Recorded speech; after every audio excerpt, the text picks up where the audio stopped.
Приветствую вас, дорогие! Мы подготовили для вас специальное видео. Это видеореакция на песню Димаша «SOS». Но прежде чем начать наше видео, мы хотели бы вам напомнить о кнопке спонсорства. Спонсорство на YouTube – это давно развитая система, к которой нужно привыкать и активно включаться нашему зрителю.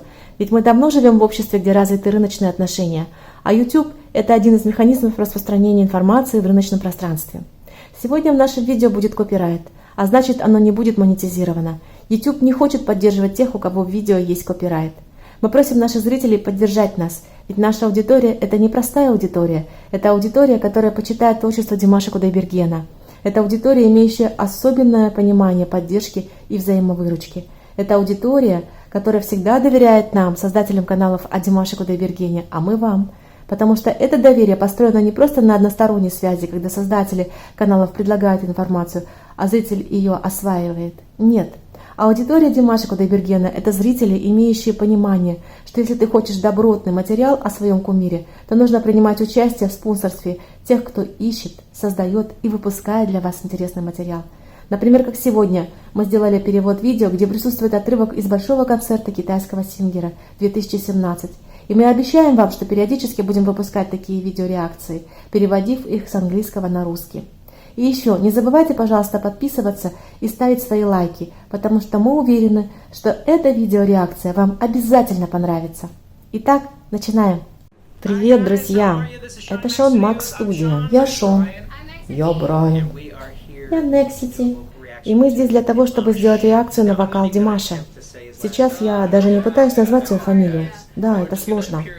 Мы собираемся послушать Димаша. Я, можно сказать, слышал Димаша до этого. Димаш – многообещающий певец. Он идущий вперед и по восходящей. Он очень молодой. Он принял участие в шоу I Am Singer. Этот конкурс был в Китае, и я знаком с этим шоу. Оно проходило несколько разных сезонов.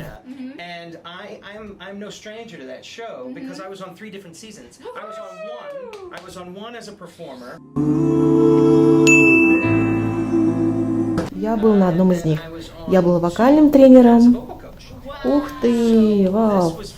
Здесь вы видите 5-й сезон. Я был тренером для Санди Лэмба. Настало время петь Димашу. В это время я находился в гардеробной, в соседней студии. В это время я сказал самому себе, что это? В данный момент я не в той студии, и сейчас я вместе с вами смотрю это выступление. Сегодня в первый раз, когда я вижу выступление Димаша после этого конкурса. Ну что, давайте посмотрим? Я с нетерпением жду этого момента. Такое чувство, что я знаю о нем все.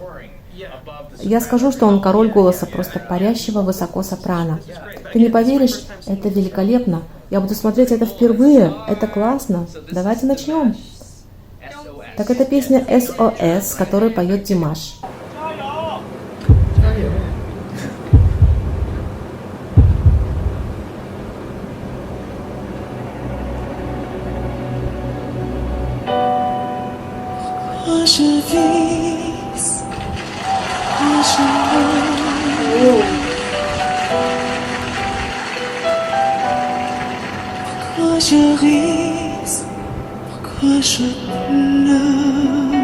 Good on you for choosing the French. Отлично.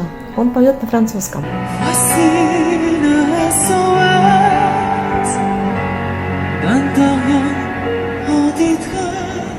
Just took out the earbud.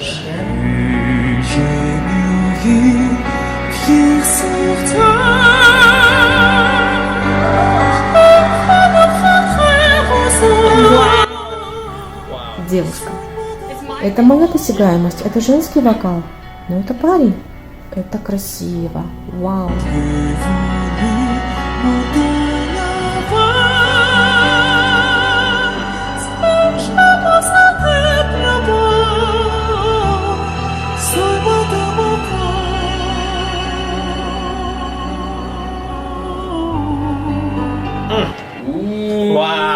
Мужчина. Я слышал это со студии, с гардеробной. Я сейчас смотрю. Это на самом деле смотрится нереально. На самом деле это реально. Здесь много вещей, которые происходили в то время.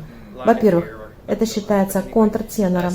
Контртенор между тенором, в котором высокий мужской голос, и альт, в котором низкий женский голос. Это среднее. Это еще и форте. Что удивительно, то здесь мы видим, как работает механизм голоса, механизм человеческого тела и другие механизмы, которые нужно применять. Наша работа как певцов сделать каждый механизм невероятным и перевести к этому то, что примерно сделал Димаш. Это потрясающе. И он действительно развил этот механизм, в котором есть головной голос, и не только это. Он повернул все это в головной голосовой микс. Притом головной голос доминирующий в миксовом. Я хочу выдвинуть еще один свой аргумент. Ты слышишь такой ясный, красивый повышающий тон? Почему? Потому что он развил механизм мягкое небо, слишком расширенное. Это попадает даже прямо в носовую полость. Это фантастично. Парень. Много контроля над голосом, и я люблю, как он это делает. Ты помнишь одного певца, который пытался петь грудным голосом, как возможно, и кричал, и все это смешивал? Но он не делал это, как Димаш. Он не умел контролировать свой голос, потому что здесь очень много нюансов. Такие певцы не пытаются построить песню, они кричат, какая бы ни была песня. Красота заключается именно в этом исполнении, в этом испытании, в этом контроле. Мужчина. Зрители сидят в зале на своих местах, и они хотят услышать больше. Девушка. И еще об аранжировке песни. Посмотрите на начало. Он пытается удержать наше внимание в начале. И затем позже Димаш будет еще и еще раз показывать, что у него есть в этой песне.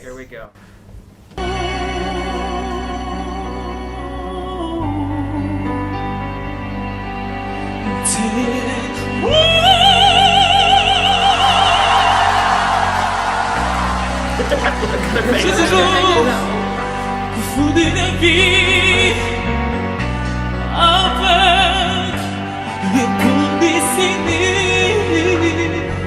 Je crois dans un pays, tu es à ma force. Je sens quelque chose qui m'attire, voler.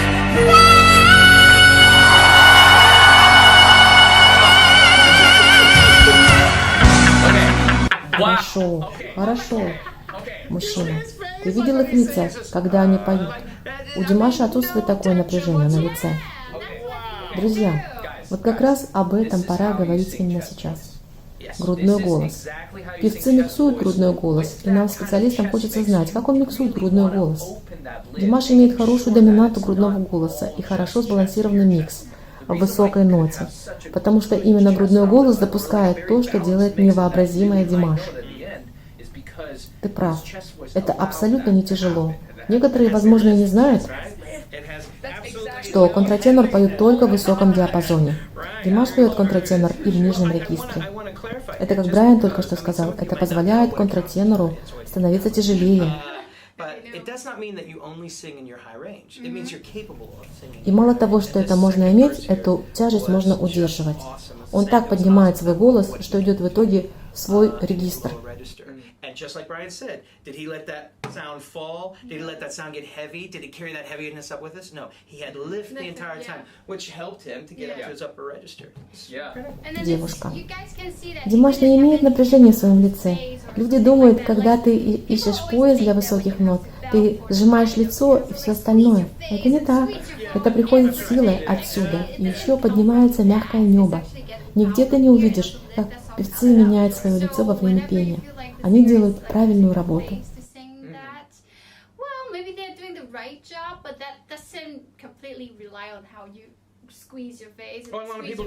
Мужчина. Многие люди делают неправильно. Они делают это так, что как будто это связано со сплетением. Когда они поют, мы видим много напряжения. Но у Димаша это не так. Вы видели это? Это было фантастически. Все, давайте дальше смотреть.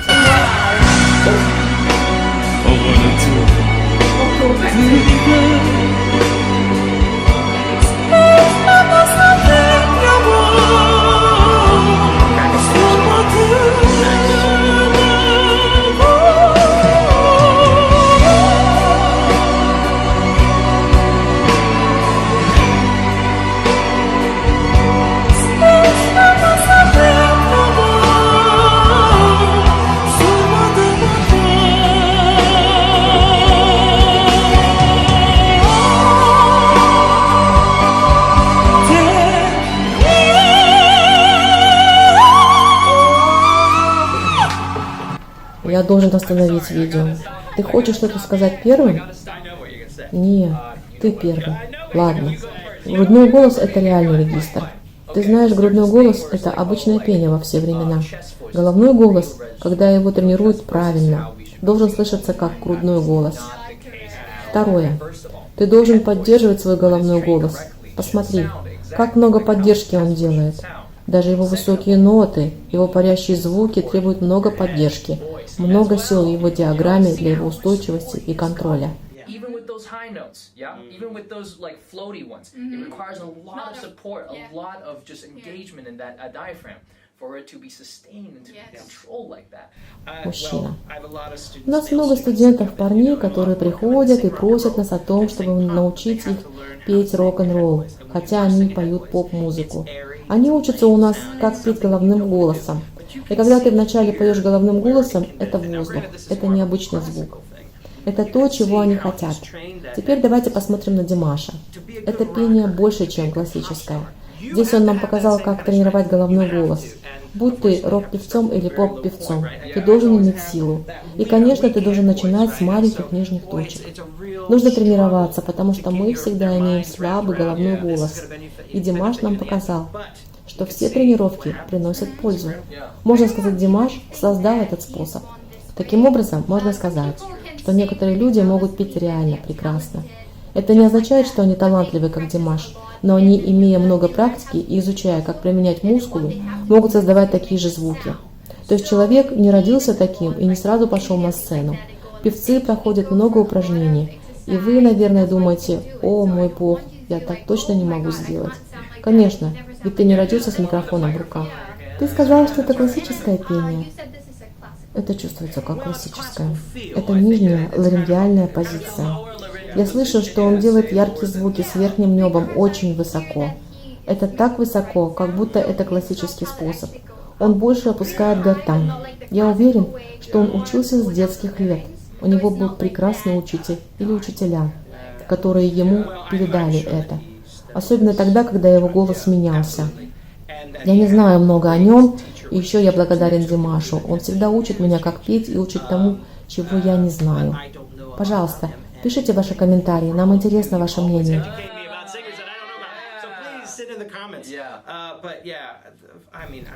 Мы должны продолжить.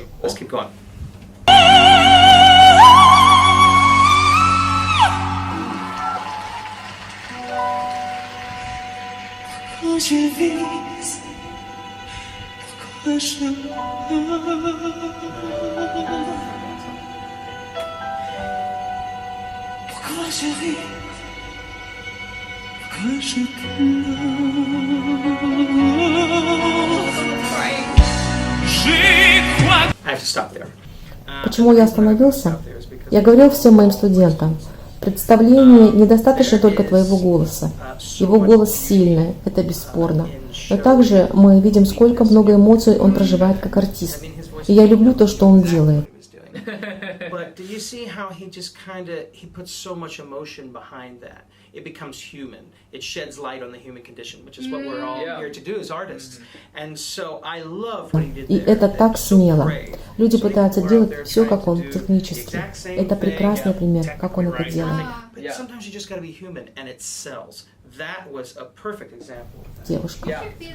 Это как рассказывать историю, полностью раскрываться, показать все, что ты можешь.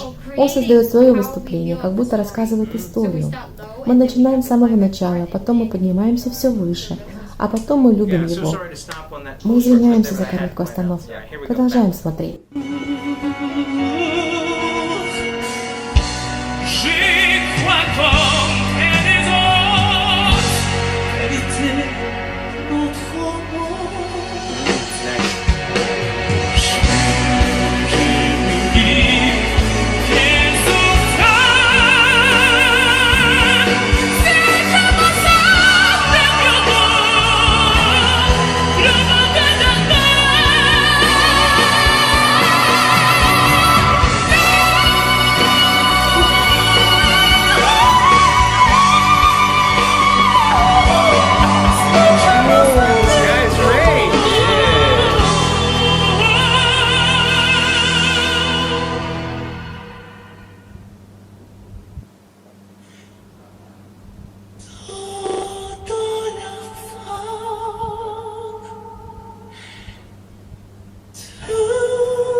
You see that? Oh, what control!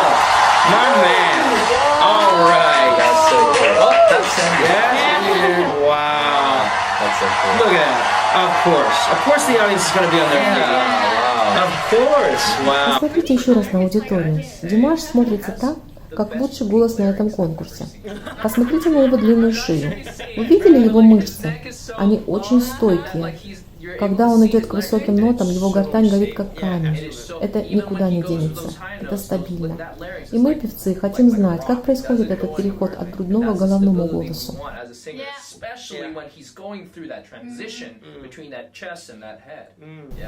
Девушка. Уточни, что ты хотел сказать. Мужчина. Если ты хочешь петь, подключи вокального тренера. Он сможет научить пению у тебя так, как ты самостоятельно это не сможешь сделать, потому что это сложно. Вокальный тренер в любом случае обладает способностями научить тебя петь. Он профессионал. Мы возвращаемся к приподнятому мягкому небу. Я кое-что скажу вам. Когда ты поешь в классическом стиле, ты можешь легко переходить в песни и в поп-стиль. Классический стиль предполагает мягкое небо, которое переходит в мягкое и круглое. Если вы хотите петь в поп-стиле, то это должно быть более ярче. Вы должны больше задействовать и носовую область. А Димаш это делает очень хорошо. И я видел это как на YouTube, как один вокальный тренер советовал, как это делать. Я видел это видео с советами, и это было прекрасно.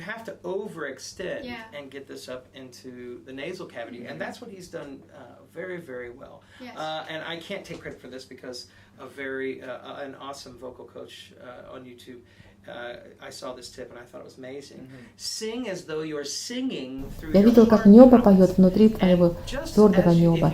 Если ты поешь через твердое небо, поверхность твоего языка автоматически тянет это мягкое небо внутри носовой полости. И все это ведет к яркому звуку. Не пытайтесь это делать без помощи. Это особенный талант. И это мы все прекрасно знаем. Спасибо, зрители, что предложили нам так много песен в исполнении Димаша. Мы счастливы видеть Димаша. Это классно. Спасибо за просмотр нашего видео. У нас есть странички в Инстаграме и на Фейсбуке. До свидания, друзья. До следующей встречи.